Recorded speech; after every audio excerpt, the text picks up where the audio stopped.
Hey everyone, this is Kirk Martin, founder of Celebrate Calm, and I wanted to share a story with you. And because I know a lot of you are at the beach on summer vacation, and a lot of you have, two kids. And when you have two kids, you'll usually have one that's a little bit more easy, and then the one that's a little bit more challenging.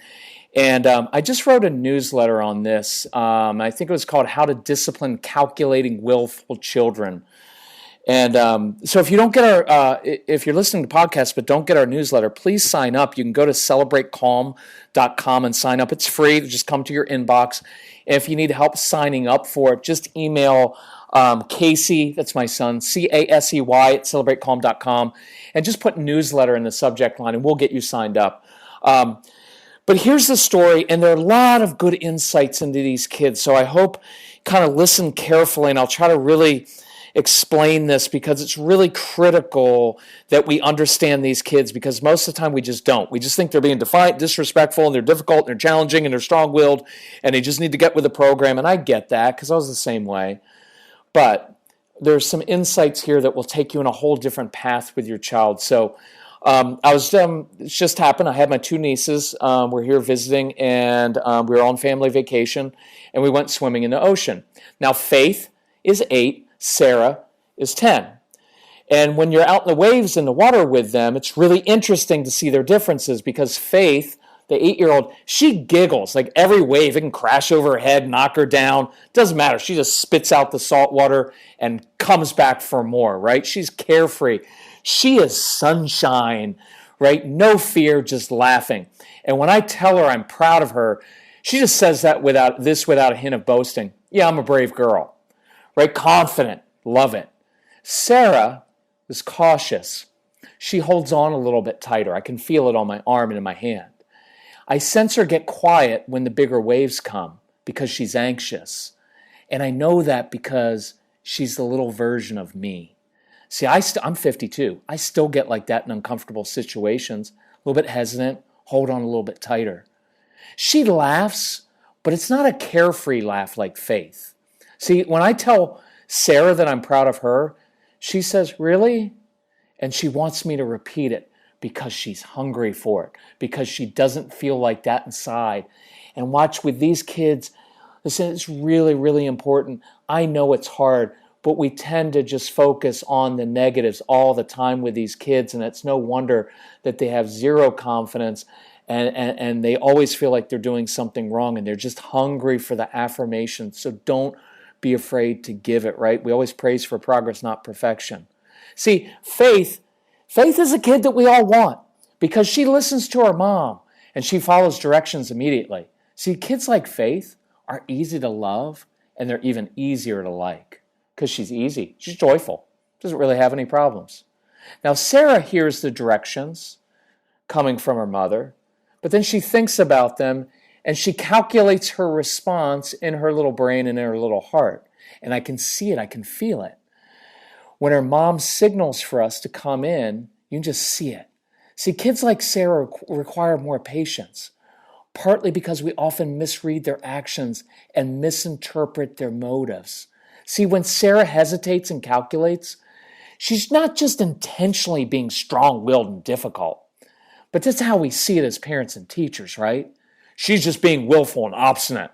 I get it. Her actions and words sure look like that.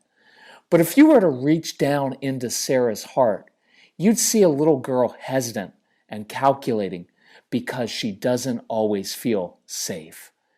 See, she's often trying to control the situation. I know that bothers you.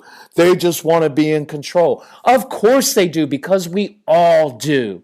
Because most of us are insecure people in a broken world, and we do all kinds of things just to try to have some sense of order and structure and control in our lives. And she's a little girl who feels out of control. So yeah, she's trying to control the situation and do what she wants, but it's not because she's some awful, willful, defiant child. It's because she's calculating. See, this almost makes me cry when I say that. It's because she's calculating what makes her feel safe and comfortable. Because unknowns like crashing waves and your uncle letting go of your hands to force you to swim on your own for 3 seconds, That's scary as hell.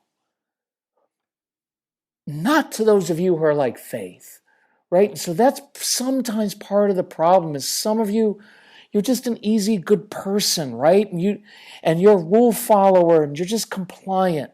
And that's an awesome thing, but you have a child who's not. And you just don't get it, how hard it is. And you love the adventure, you thrive on it. But inside, see, we're out there in the waves, and here's what's hitting me, because I've got one in my left hand and one with my right hand. And little Faith is just jumping up and crashing into the waves and spitting out the water, and she's easy and it's awesome and it's fun. And you don't really have to do anything with her. She's just great. And then in my right hand, I can feel, look, stuff chokes me up a lot. You can feel the pressure in your hand because she's scared. But we often just, there's nothing to be afraid of, right? Because this is what her dad was saying. Nothing to be afraid of, Sarah. Just get in there, right? Because in a way, she's kind of a pain. Because you have to be more patient. You have to take longer.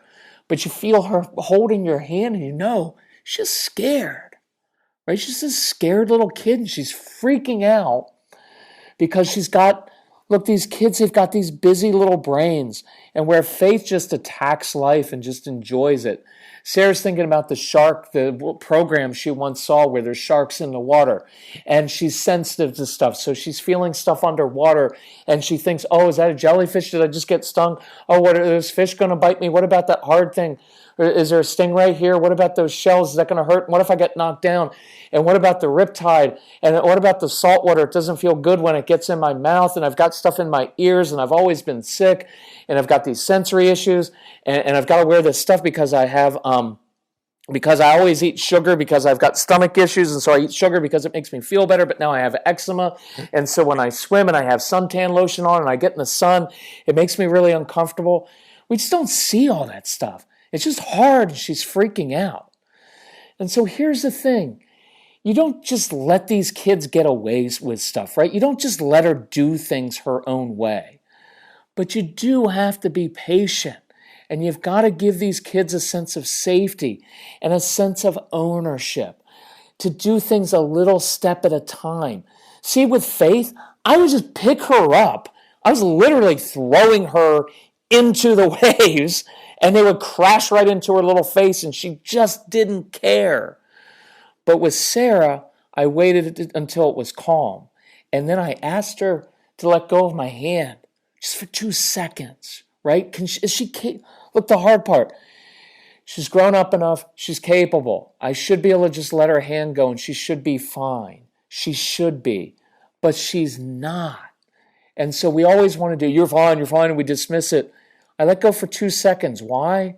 Because I just wanted to get a little bit of confidence. You've got to go in steps with these kids, and I did it repeatedly. And you're going to have to go slowly with these kids because they have to get comfortable with their discomfort first. And I hope you write that down. They've got to get comfortable with their discomfort first. Look, I'm 52 years old. I am still like this with new experiences. I'm tentative. I'm slow at it. I'll do it. But don't push me. Don't push me and don't dismiss me and say it's no big deal. You know why? Because it is a big deal.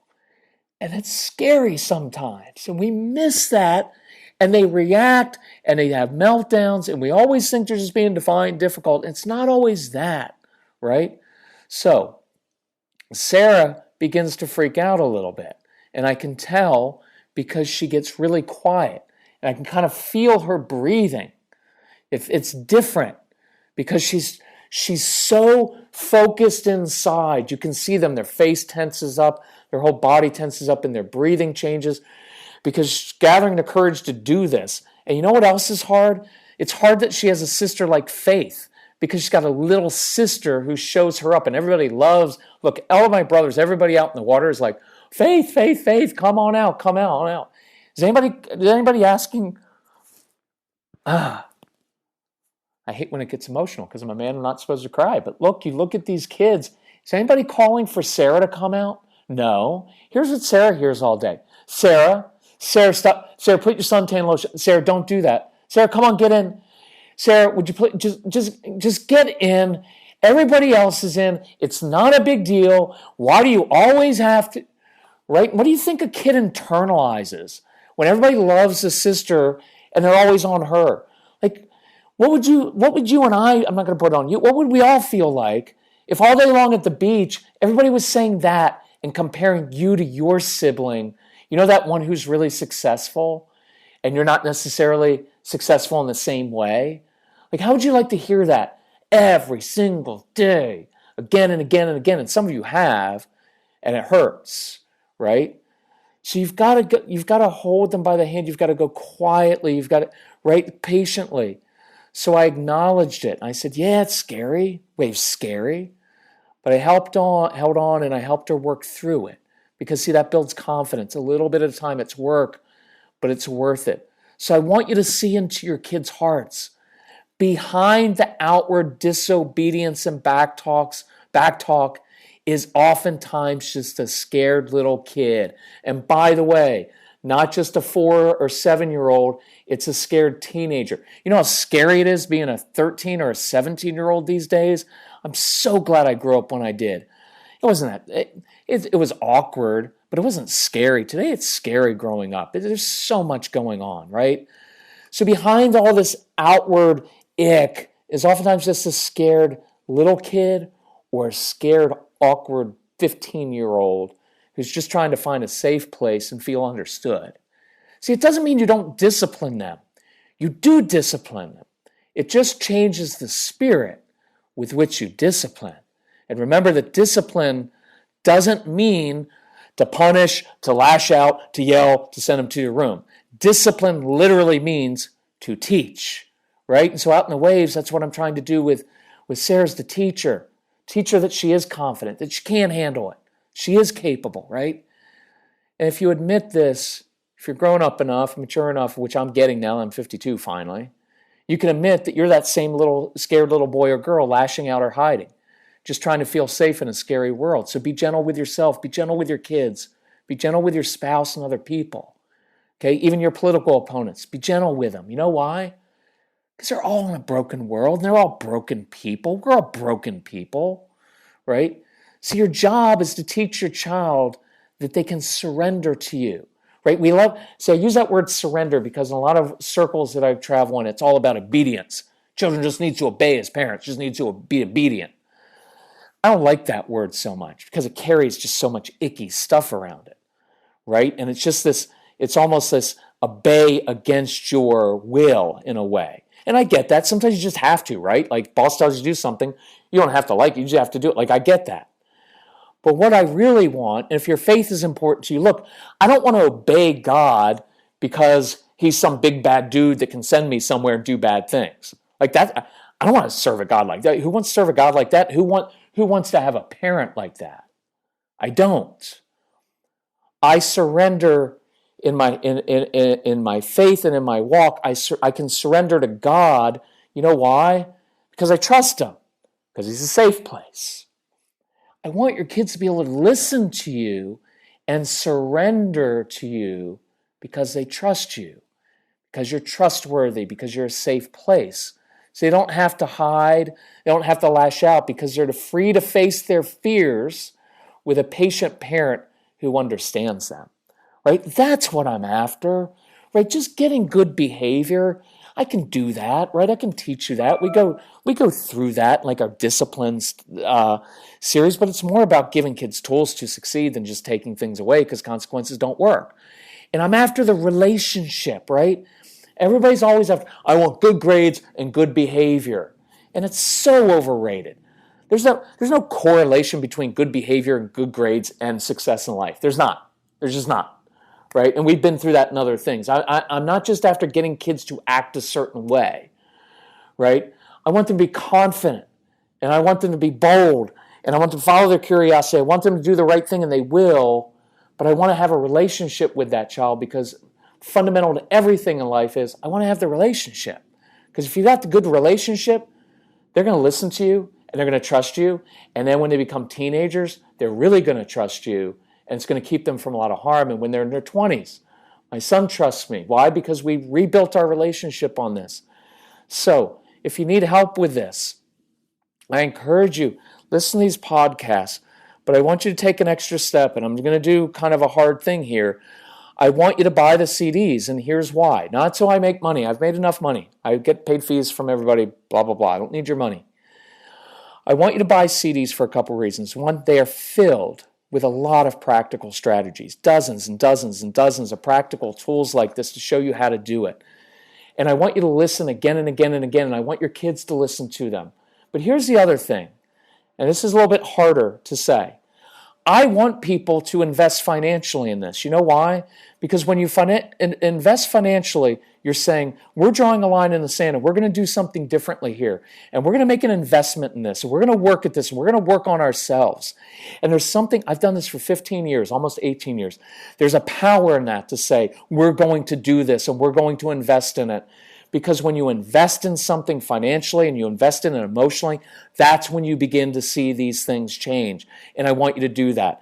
If you need help financially, I also say this boldly, we help everyone. We have single moms, we have people in the military, we have people that are laid off, we just have people who are struggling. Good. Email us, call us, and we will help you out. Okay? We have a special right now with summer special sale. You can find it at celebratecalm.com. But if you need help, email my son, Casey, C-A-S-E-Y. It's Casey at celebratecalm.com. He'll help you out. Or 888-506-1871. 888-506-1871. Or email us, and we'll help you with this.